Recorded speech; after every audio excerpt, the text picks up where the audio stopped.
Hello, I'll just wait a few minutes just to see if anybody else is going to join. I've got one person.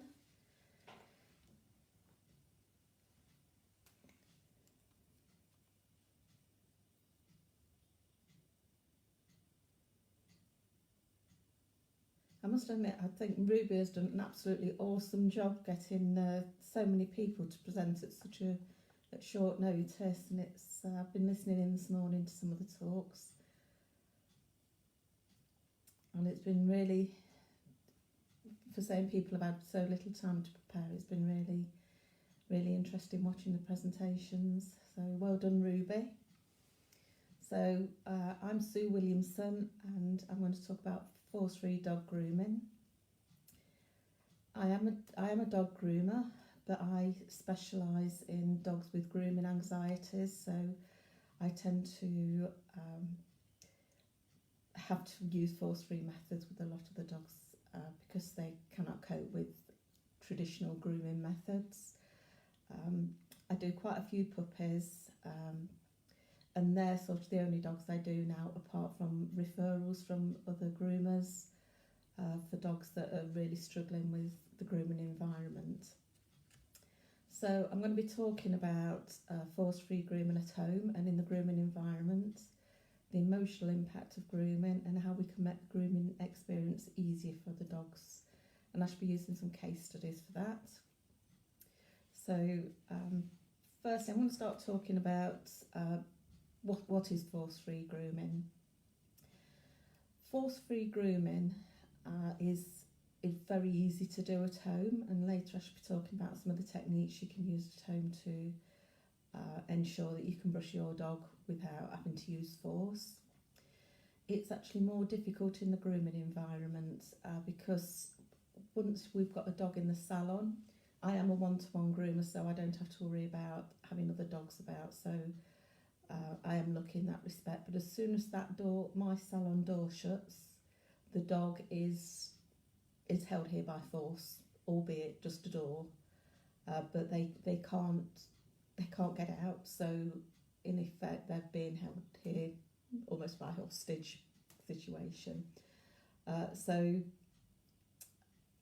I can make the grooming process as easy as I can after that, but there is still some aspect of force involved. Now, I don't use a lot of safety aids such as the nooses and the belly straps, simply because I prefer to work without, but I make adaptations of my salon, so most of my dogs are groomed with a table at the lowest setting and I sit on a little stool, simply because that negates any need to use safety aids. So that's even less force on a dog. So for any dogs that are really anxious about the grooming process, having safety aids on can escalate their behaviour a lot quicker. And I liken it to being at the dentist. If I'm at the dentist and somebody tied me to the chair, I'd be trying even harder to get away. I'd be more reluctant to go in the first place. So I try and make the grooming in my salon as easy as possible for the dogs, because if it's easy for the dogs, it's easy for me, because I'm not having to worry about the dog getting over threshold. I'm not having to worry about the dogs biting me. And I usually find it's more the dogs tend to go, if the force, they often go into shutdown. So we don't want them going into shutdown, because obviously that's bad for their emotional and mental health. So the reason I actually started grooming 5 years ago, and I never intended to be a force-free groomer or a consent-based groomer. I was just going to be a groomer. But I'd already started my Tellington T-Touch journey, and I was already really interested in dogs' body language and dog behaviour. So once I started my training, it seemed to make sense to me to try and think of ways to make the grooming process easier for dogs, because, as I said earlier, if it's easier for dogs, it's easier for me as well. So Since qualifying as a dog groomer, I've also qualified. I'm a ISCP diploma in dog behaviour. I'm an advanced tutor for animal-centred education. I've got a certificate in low stress handling. So I've been trying to to learn as much as I can to make the grooming process easier for the dogs, and all the additional knowledge I've learned has just fed into how I groom the dogs. So as far as the dogs are concerned, I think there's a continuum. So at one end we've got the dogs that do like being groomed, that'll just basically sit there and enjoy that pampering experience, right through to the other end of the continuum where the dogs are absolutely terrified and just cannot cope with any aspect of grooming. Now I often find, because I'm a behaviourist as well, I do tend to get a little bit more involved in my clients, because I know that if the dogs have got issues in the grooming environment, they've often got issues in the home as well. And until we address all the issues, we can't solve one. So for some dogs, if they don't like being touched, for example, it's going to be very difficult grooming them because we have to touch them. Grooming is very intrusive as far as dogs are concerned. So the more we can do to help them overcome those issues, the better. But if we've got a dog right at that far end of the continuum that just cannot cope with the hi Helen, the far end of the continuum that just cannot cope with any element of the groom, it doesn't really matter what we do. We're never going to get them to enjoy being groomed. But what we can do, we can get them somewhere in the middle where they can actually cope. Hi Debbie. It's nice to see some friendly names popping up. So if we can get them somewhere in that middle where they can cope with being groomed, that's got to be much better for them than the far end of the continuum where they're absolutely terrified. And I'm going to come on later to talk about some of the ways that we can help them cope in the grooming environment. And a lot of that is going to start at home.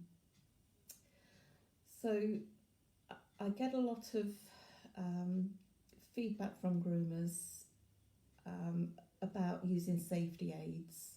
And when I mention safety aids, I'm talking about the neck, the nooses around the neck and the belly straps. And whilst we as people don't really see... I've got to shout out to Andy.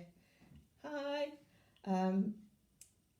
Whilst we may not see an issue with using restraints on dogs, or safety aids as we call them, it's not our decision to make whether that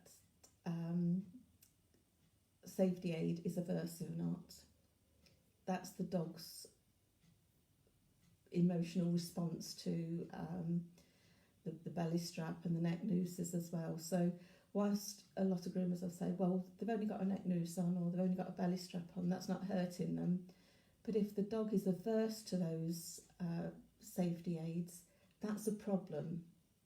That's not going to help them relax during the grooming process. It's not going to make them feel safe, even though they're called safety aids. If they don't emotionally feel safe, if their experience is not being safe, then it doesn't matter how many safety aids you put on, they will not feel safe. They'll still feel at threat. And if you think about it, putting multiple restraints on a dog when it's in a situation that's already concerned about, it's just going to be almost like backing that dog into a corner. It's going to react. It's going to have to fight or flight.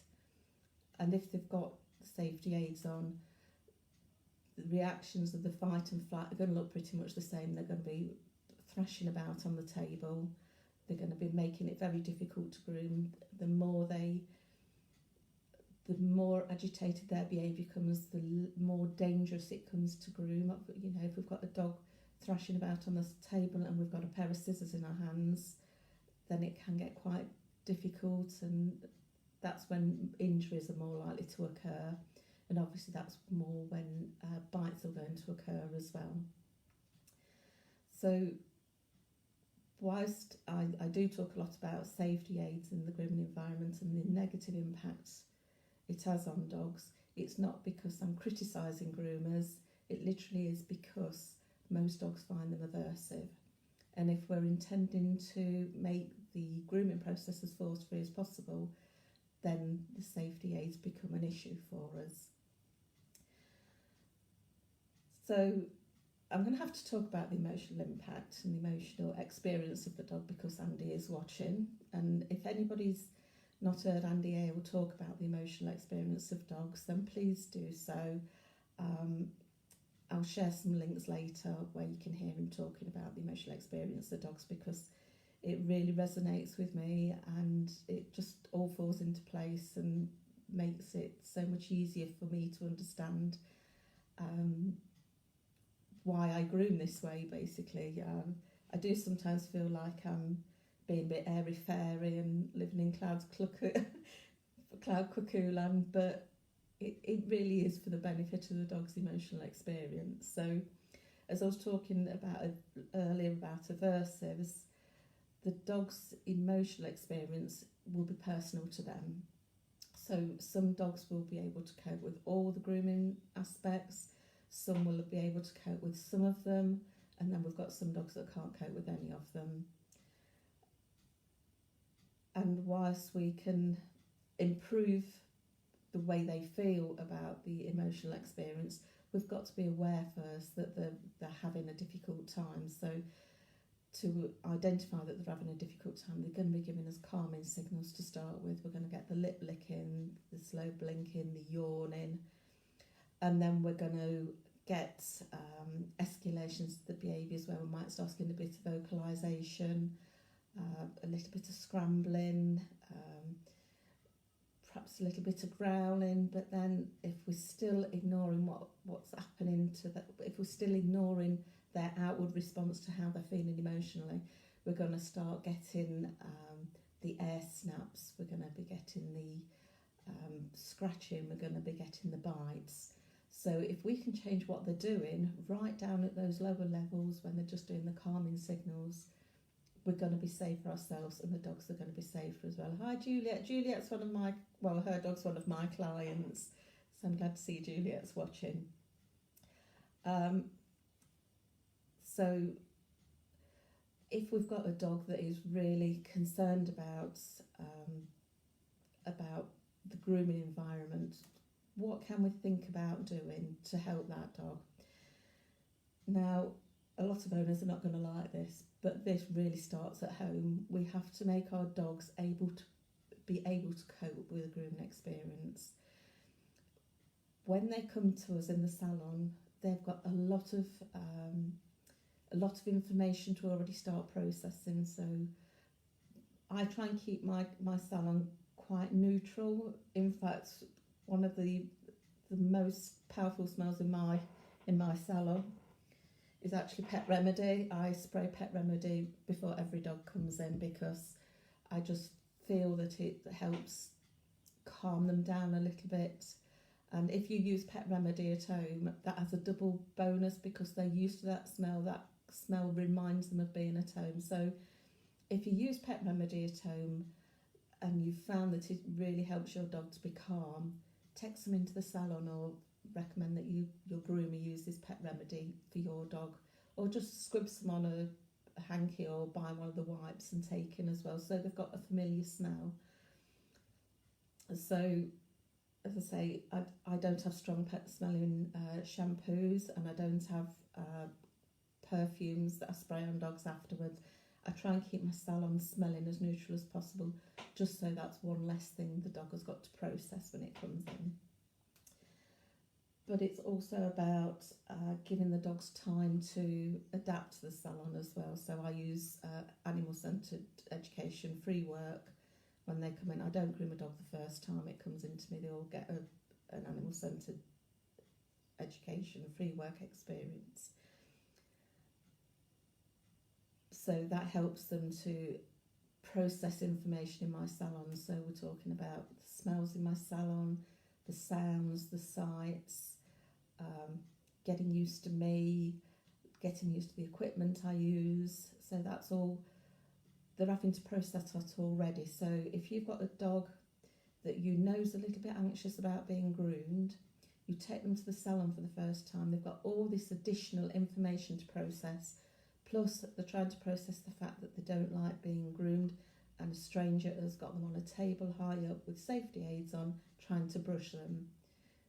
That must be absolutely terrifying for some dogs. So if we can start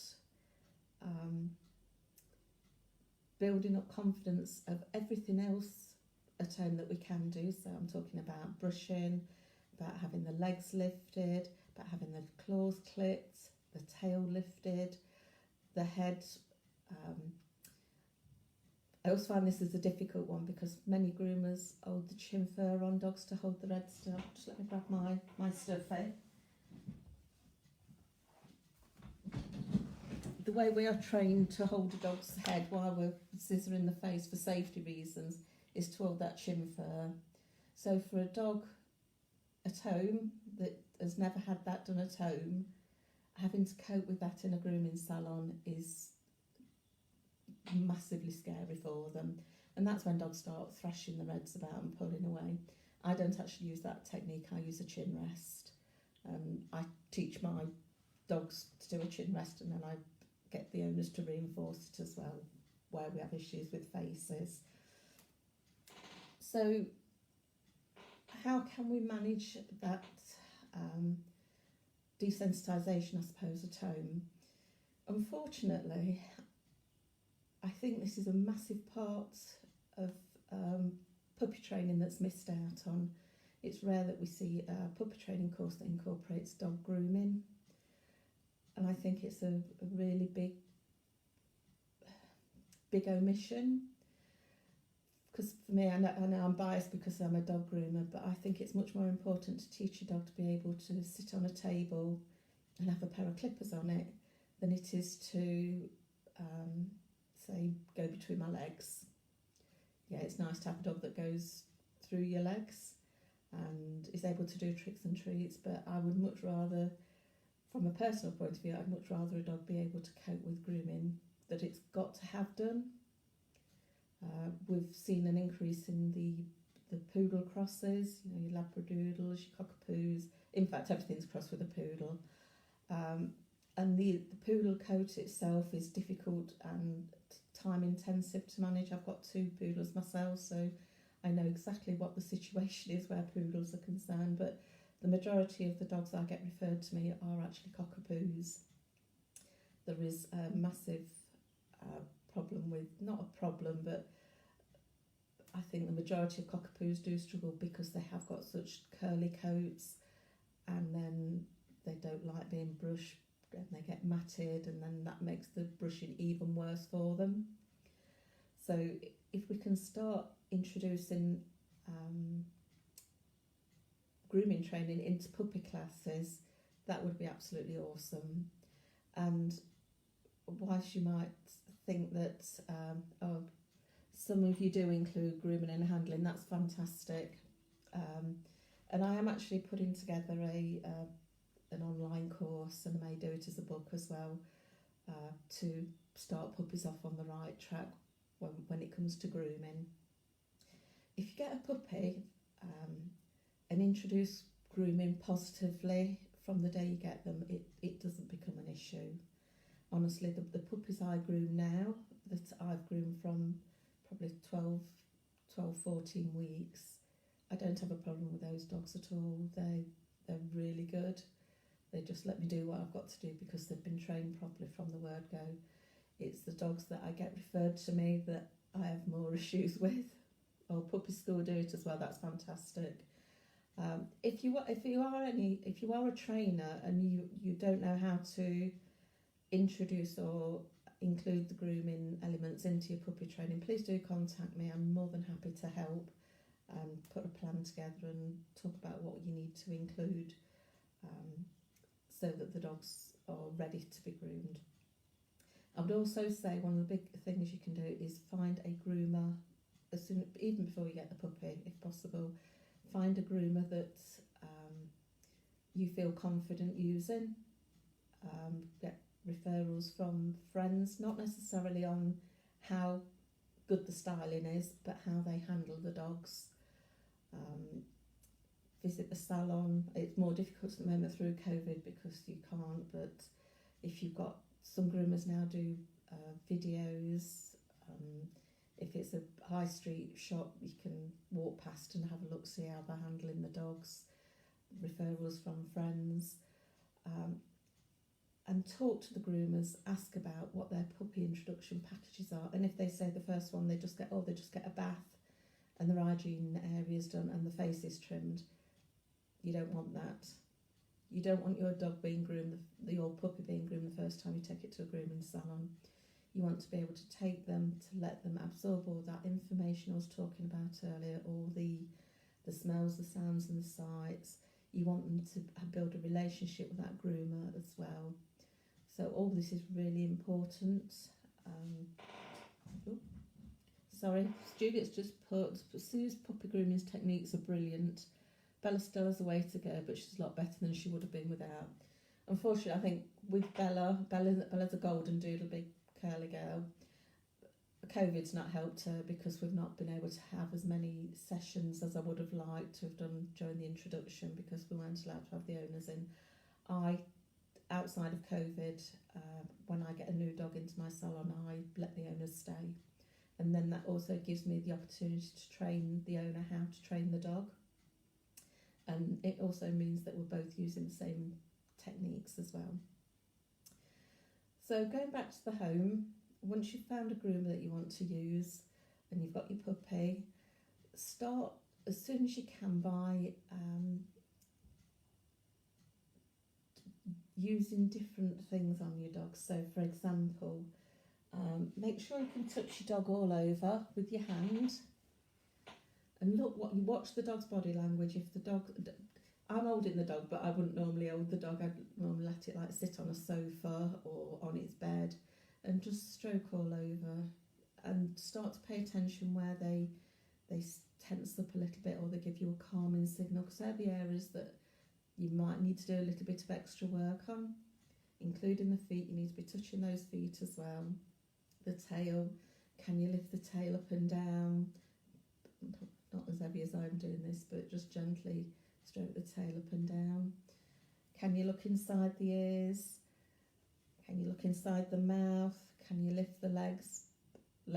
Front legs come forward, by the way, they don't come outwards. And you need to be introducing all this stuff and paying attention to what they're struggling with and what's quite easy for them. And once you can do it with your hands, once you can touch them all over, start touching them with weird stuff. So, for example, I've got a squeaky chair apart from anything else. I've got a dusting mitt I use, and that's quite another one because it's a novel surface, it's a novel texture.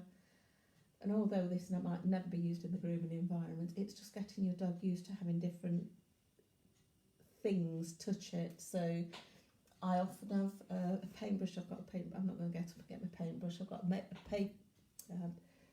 a paintbrush, and I've got a makeup brush. I've got sponges, but I can also grab a pair of scissors, or I've got my clippers here, my nail clippers. Just stroke them with different things. If your dog's a little bit suspicious, I've got a working Cocker Spaniel. If I just go straight to him with the clippers, he's off, thank you very much, I don't want those near me.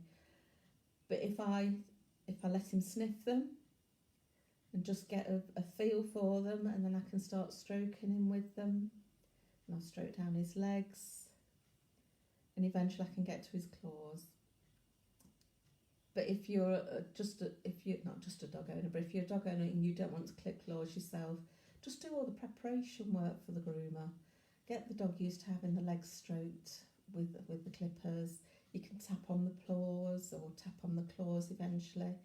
If you're finding that whilst you're touching them all over, they're giving you calming signals or they're running away, then start introducing food.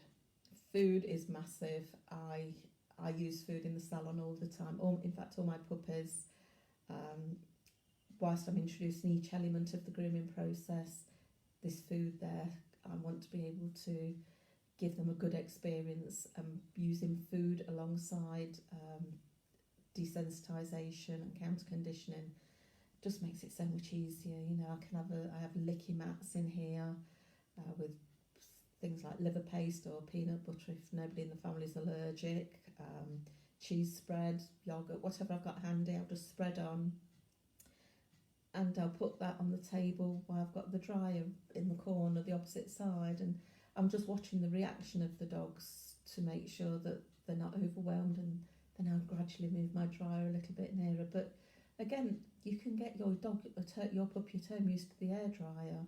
It's not as loud as our dryers in the salon, but just basically pairing that dryer with some food will give them a positive experience over time. Obviously, just doing it 2 minutes the day before you're taking them to the dog groomers is not going to help. But if you start from the day you get your puppy, by, you know, even when you're drying your own hair, just get somebody else the other side of the room just giving it a few treats while you're drying your hair. The same with brushing. I tell my clients to, when they're brushing the dog, when they first got a puppy home, when they're trying to brush it, for a start, don't make it into a battle. Once you start having a battle with a dog over grooming, you've lost the battle. So just don't start it. So with puppies, to prevent them trying to eat the brush and play with the brush and nibble your hands, if you've got food there, then they've got something to distract them from what you're doing, and it also gives them a good experience as well. Licking is really good for any dog. It releases any tension that they've got in the jaw, but it also releases oxytocin. So I've got things like this, I don't know what brand, it's a Kong. Just put some liver paste in again, or little treats in there, or a bit of yoghurt. And whilst the dog's licking that, just do a little bit of brushing. You don't have to brush the dog all over the first day. Just start introducing, making it a positive experience, but don't let your dog bite the brush, because what we tend to find is once the dog starts biting the brush at home, they try and do it in the salon as well. And we don't want a dog biting salon equipment, because if they bite a brush and then they try and bite your scissors or your clippers, then that's when we get accidents happening. So, that's my niece, Samantha's my niece. She loves the idea of using different brushes and dusting mitts. Yeah, definitely take it back to work. Sam works at the Dogs Trust, so hopefully lots of dogs will be getting more positive experiences using different textures. So yes, definitely use food if your dog's food motivated. If not, if you've got a dog that prefers a toy, there's no reason why you can't use a toy to help with desensitisation. I've got a Labrador that comes in that doesn't like the dryer, but if I play tuggy with a ball with her, she's as happy as Larry having the dryer on behind her, and occasionally she'll just stand underneath the dryer of her own free will. She's not on the table, I don't have her on the table, she's just on the floor, and we sit on the floor on a cushion, and I've got my towels, and occasionally she'll stand under the dryer while I'm playing tuggy with her. But she's having a positive experience, so over time she'll become more confident with the dryer. I hope this is all making sense. I feel like I'm waffling on a little bit. So other ways we can help dogs that really struggle with the grooming process, and I'm talking now really more about the older dogs that have always struggled or maybe have had an injury. There was a lady said her dog had cut a paw, and now it's difficult to groom that one paw. For the dogs that get referred to me, sometimes they're too far gone for desensitisation and counter conditioning to work quickly for me. So I start using consent-based techniques. So I'm thinking about Shrek Patel's bucket game. I use that to clip some dogs off. I think it was Joe Affenden did the mat protocol, where you only groom when a dog's on the mat. When it steps off the mat, you stop grooming. That's a really good one. I'll come back and discuss these in a bit more detail. chin rest I've already spoken about. I'm just trying to think of the other. I use table protocol a lot, or place protocol, which really is similar to the map protocol, but I just changed the situation. So I'm going to go through these to put them in context using a couple of case studies. So firstly, I've got the place protocol, and the place for this one particular dog is Poppy. She's a golden doodle. Poppy is a rescue dog, and she has come with a bite history. So I'm apparently one of the few people that's actually allowed to touch her face. So when she started coming to me when I'd only just finished my grooming training, and at that point I was still using table at the normal height and using the safety aids. But Poppy is massive. So with her on the table, I'm only not even 5 foot, so she was towering above me. Even if I had my table lower down, she was quite high up in comparison with me still, and I was struggling. She didn't like having the restraints on. I don't particularly think she liked being on the table either. I'm not sure what her grooming background was, but she was definitely quite a difficult dog to manage on the table. She'd been moving around all the time. And because she was so big, I was forever worried that she was going to flip my table over. So over time, I thought, I can't keep... She used to take me 3 hours to groom as well. She was such hard work.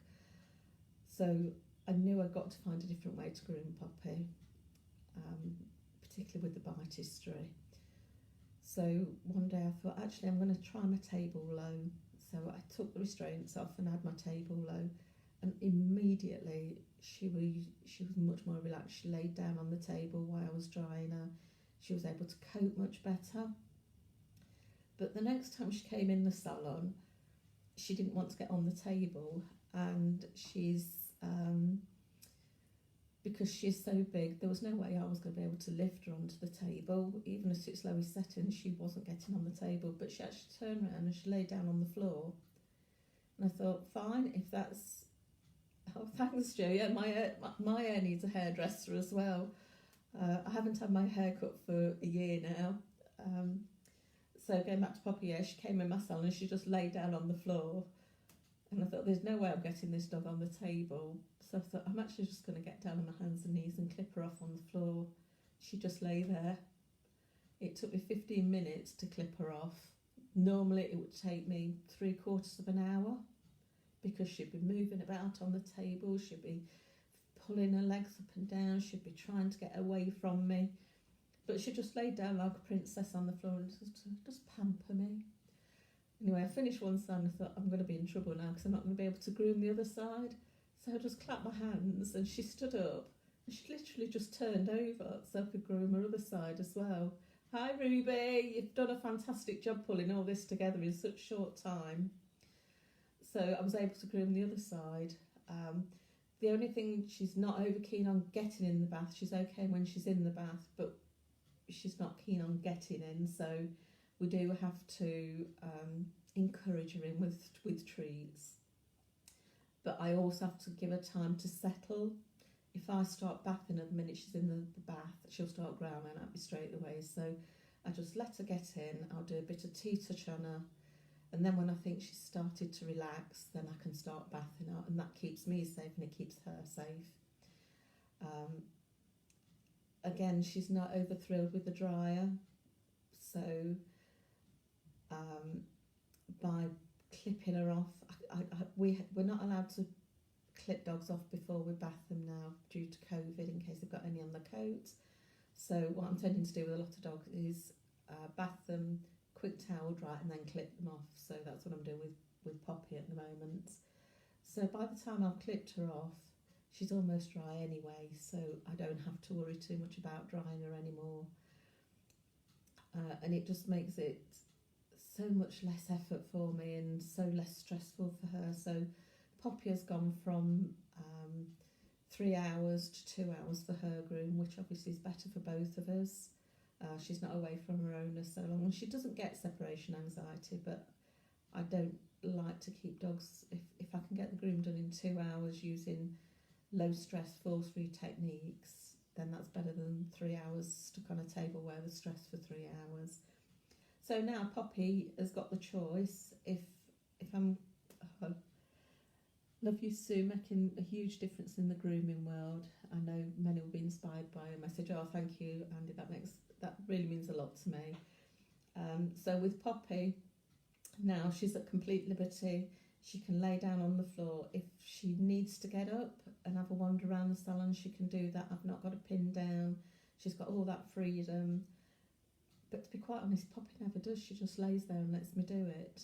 So it's a bit of a no-brainer for me. Yes, I have to get down on my hands and knees and clip her, but that's much better for me physically as well, because it means I can just quickly do her on the floor, whereas I'm not battling with her on the table, trying to keep her on the table in the first place. So it's almost a free roam protocol rather than a place, because she just lays on the floor. But for some dogs I use table protocol as well, so while the dog is on the table, and don't forget I have my table low down, I have it on its lowest setting, which is probably about that high off the floor, so most dogs can get on and off it. If I've got a little dog and I'm using this, I'll probably put some cushions so it can still get off without having to jump a little bit higher than it should be doing. But most of the dogs are doing like cockapoo size anyway, so they can easily step on and off the table. And I was actually really surprised when I started using these different protocols, because I thought, particularly with the table protocol, I thought the dog's just going to be on and off the table all the time. But they're not. They get on the table, I start doing what I want to do, and perhaps I'll get 5 minutes grooming before they have to have a break. And I've got one dog in particular, Alfie. He'll have about 4 or 5 minutes on the table. He'll get off the table, go to the door, and then come straight back on the table, and he's okay for another 4 or 5 minutes. So he can cope with much more than if I'd gone on when I used to go and groom him at full height. He wasn't an aggressive dog. You could tell he was struggling with the grooming process. He would be more shut down than that fight mode. But I just didn't like looking at him, looking so miserable and so sad, that I had to change what I was doing just to get a better response out of him. So he either does free roam protocol, which is he's just allowed to roam around the salon. When he comes and stands in front of me, I clip, or I use the dryer on him, or a towel dry him, or I scissor his face. And when he moves away from me, that's fine. He's just doing what he wants to do.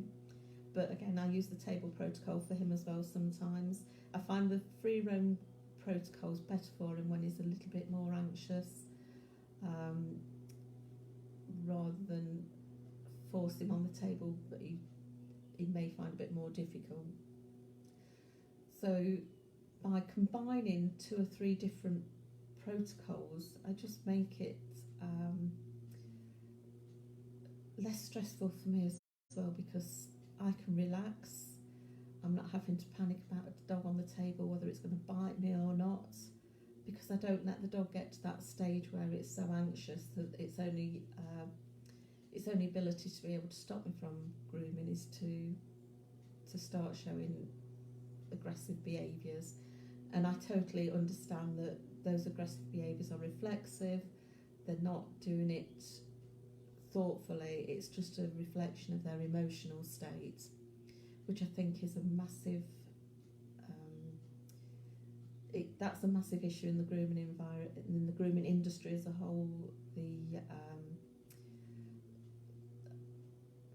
The brain's just frozen. The dog behaviour elements are not covered in a lot of dog grooming courses. We're not taught about calming signals. We're not told about trigger stacking, or how the autonomic nervous system works. So a lot of groomers, when they've got a dog on the table that really struggle, the dog's struggling, so they're struggling, they label the dog as bad or aggressive, where we know that actually it's because that dog's struggling, and we need to be looking at ways of making the grooming process easier for them, so that they don't have those struggles. So some of the things I do, if I'm trying to clip a dog and it's obviously not coping with the clippers, I'll scissor instead. It's not perfect, but life's not perfect. And quite honestly, because I groom a lot of dogs that have been referred from other groomers, because they can't groom them, the owners, by the time they get to me, they don't really care that the dog's not going walking out the salon as if it's about to go on Cruft's centre stage. I have to ask, guessing dog in front of camera is a fake stooge and not suffering from rigor mortis. Yes, it's my stuffy dog. I like to use a stuffy dog for demonstrations, so I'm not using one of my dogs that I might have to do something that they don't particularly like. Yes, it's a stuffy Ruby. I'll put it out of the way so you don't have to worry about it. It's not one I killed earlier. In fact, I'm not grooming at the moment. I've been shut down for COVID at the moment, so I'm hoping I can start grooming again soon. So we've sort of talked about free roam protocol, and you can use free roam at home. In fact, you can use any of these protocols at all at home as well. So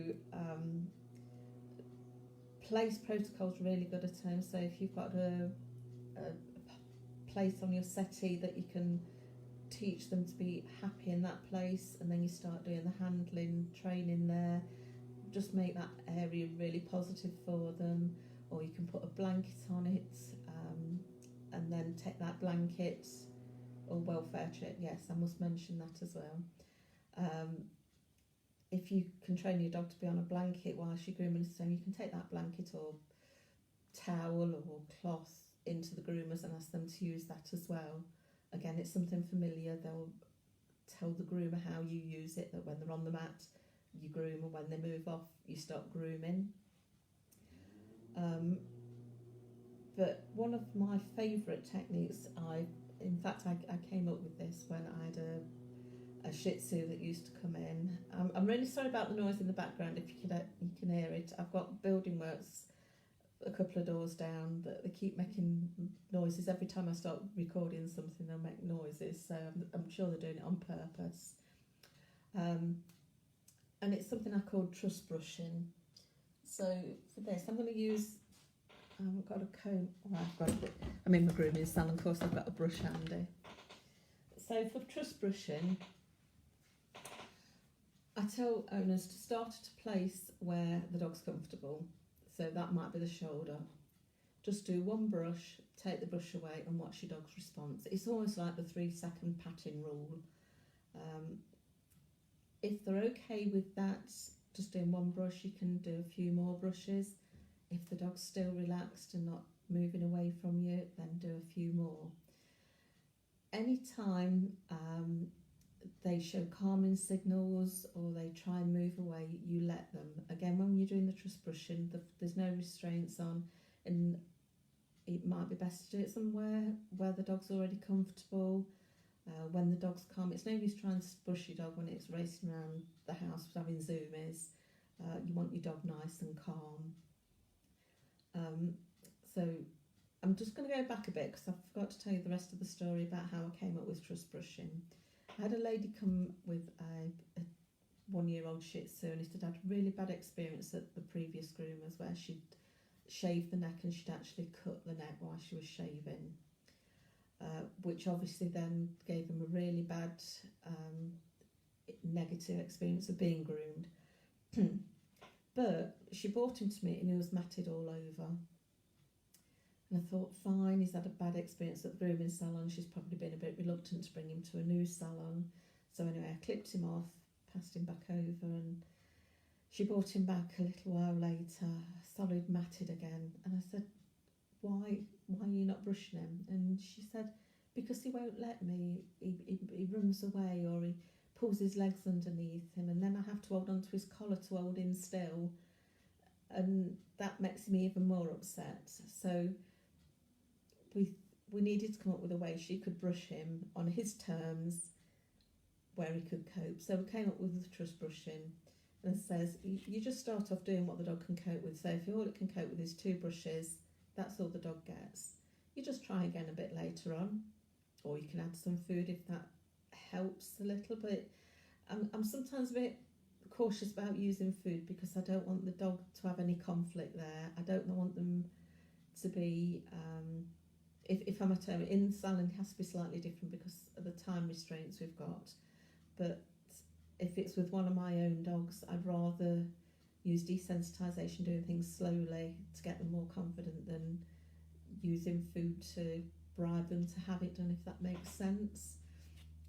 So going back to the truss brushing, 2 or 3 brushes, let the dog move if it needs to. If it doesn't need to, you can do a little bit more. Over the course of 2 or 3 days, you can do a whole dog using that protocol, and they're completely involved in that process. They've got complete control, so we're not having to force them, and we can just make it easier for them. So I sent this lady away with this new brushing protocol. She brought the dog back 8 weeks later with nothing, not one mat, and she's been doing that now for probably 2.5 years. And the only time we've had matting is during the very first lockdown, where he went about 14 weeks without being groomed, and I completely expected him to come back with some mats, and he was a little bit matted in places, but nowhere near the trauma that we had the previous, when he first started coming to me. So truss brushing is a really easy one for everybody to get their head around. You just do what the dog can cope with, and then gradually build up. Start in an area where they're comfortable with, and gradually move towards those other areas where they're not so confident. Again, everything's on their terms. It's Ruby's put it's like sensory overload. It is. Just while I'm talking about sensory overload, there was a post on Facebook on one of the groomers groups recently where a dog had been groomed. It had been matted, and then it's been completely shaved off to get all the matting, and the dog was being acting really strange at home. It wouldn't come out its basket, it wasn't eating, and obviously the owners had blamed the groomer. It was something the groomer had done, and the groomer was blaming the owner. It couldn't have been me, it was something they must have done, when actually it was more likely sensory overload. Now, if you're a lady, or if you're a man that's so inclined and you wear a ponytail, I've got my hair tied up at the moment, or even if you've been to the hairdressers and had a major haircut style change, it feels different, your head feels different. So I know that when I take my clip out later tonight, my head will tingle for a few seconds while it adjusts to that new sensation of my hair being down instead of tied back. And it's the same for dogs. The whole bodies are covered in nerve endings, so it's information they're getting all the time through the nerve endings. So when we're clipping a dog off, if they are matted, that's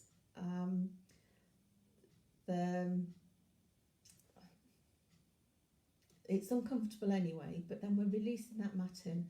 That must be a complete sensory overload on the system. I can't imagine I can imagine what it feels like just doing that and, taking the clip out my hair, and that's just a tiny bit and it's not matted.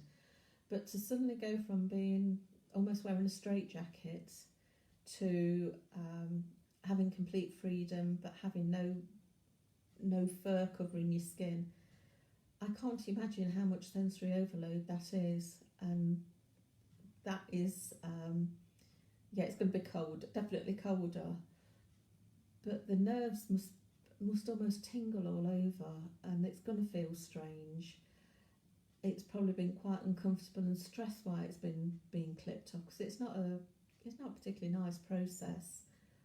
Yes, we don't throw the dogs around the salon, but sometimes to get under some of the mats it's quite difficult. We have to spend quite a bit of time trying to get into the mat so we can get underneath it to remove it. So that's why it's so important that we manage to brush our dogs in a positive way, so that the dog doesn't finish up being really matted. While I'm just on the subject, I know I've got only 10 minutes left, so I'm quickly going to talk about how to brush your dog. So Most people, when they brush the dog, they do it like this. Just brush the top. What you should be doing is parting the fur. Can't really see it very well on this, but part the fur, brush out from the roots to the end of the fur, so that you're getting right down to the roots, so that you know that your dog hasn't got any mats. Like hair ache after having a tight ponytail, yes. Ruby's just said sensory overload's overwhelming. I think you're completely right. It's just too much information for the dog to cope with. So to be able to brush your dog at home is really important. If you can't brush your dog, then you can't really expect your groomer to brush or clip your dog. So making your dog comfortable being brushed, being handled, having weird stuff done to it, different sensations, really, really important, so that you can take your dog to a grooming salon and it doesn't have to worry about being brushed. It knows what that feels like. It knows what it feels like to have its claws touched with clippers. A lot of groomers will say, touch the paws, touch the face. Yes, whilst that's important, it's more than that you need to be getting them positive. It needs to be positive what you're doing. So for the faces, a lot of groomers will say, oh, rub a spoon around the face, but they don't say, but watch the dog's body language, make sure it's happy with that being done. If it's not happy, you need to use conditioning or desensitisation. So it's not just rub a spoon around your dog's face, get it used to having the scissors around its face. You need to make sure your dog is happy to have that done, or if it's not happy, that can cope with it. So work on all the different elements, so that when your dog does go to the grooming salon, the groomer's not got to introduce new stuff to it. It's already confident. You can get an electric toothbrush and use the handle of the toothbrush to take down your dog's back to get used to the vibration. You can buy grooming clippers really cheaply these days. I think they sell them for about £10 on Amazon. Just get a cheap blade just to get them used to the sound and the sensations. Another thing you can do, I'm just going to quickly do my third case study, which is the bucket game. It's Chirag Patel's bucket game. So for that, I have a little bucket which I can't find. I think it's gone in to be washed, with treats in. And while the dog's looking at the bucket, I can clip. And when it stops looking at the bucket, I have to stop. That sounds really basic, but if you go on to, if you Google domesticated manners and Chirag Patel's bucket game, there's exercises there. There's videos showing you how to train it and how to use it. But I've also got a Facebook group called Taking the Grr Out of Grooming Dogs. That's Taking the Grr, which is GRRR, out of grooming dogs. And there's videos in that group of chin rests, bucket game. I think there's one of table protocol. So please join, answer the joining questions, and I'll put the link in so you can find it easily. So you can do it. Now, one of the other things I just want to touch on really quickly is make sure your dog's got a style fit for purpose. So if you've got a cockapoo that doesn't like being brushed, have a short trim. It makes little sense having to force your dog to be brushed so it looks pretty when it hates being brushed, when it can't cope with being brushed. I've got two miniature poodles. One's coat's she's kept nice and fluffy because she's a dog to groom. I've had her since she's 8 weeks old, so she's been in and out here from the day she came home, getting used to being bathed, being brushed. But I've also got another miniature poodle who I rehomed when she was a year old, and she just hates every element of grooming, but she loves mud. We take her to a local nature park for her exercise every day, and she comes back filthy. I don't want to be doing a full groom on her every day, so she's clipped off on my shortest blade, just so all she needs is a towel dry when she gets home. I don't have to brush her. It's just dead easy to maintain. We also need to think about health issues. So if your dog's got arthritis, stomach issues can cause a major problem as well with grooming. So take into consideration any health issues your dog's got. So if they have got a sore hip, just be very gentle around that area.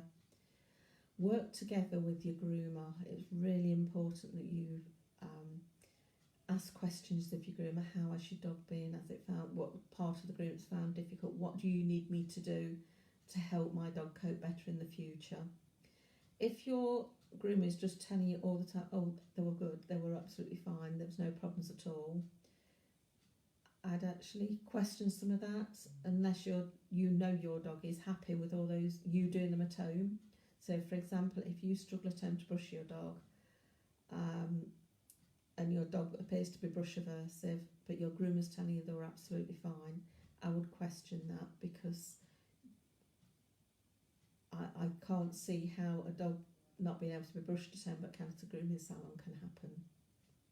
So it may be that your dog is shut down and not actually as happy as the groomer thinks it is.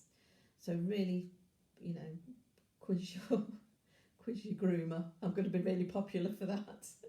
And if you're working on other behaviour issues, because I have noticed dogs with grooming issues, I've got other issues as well.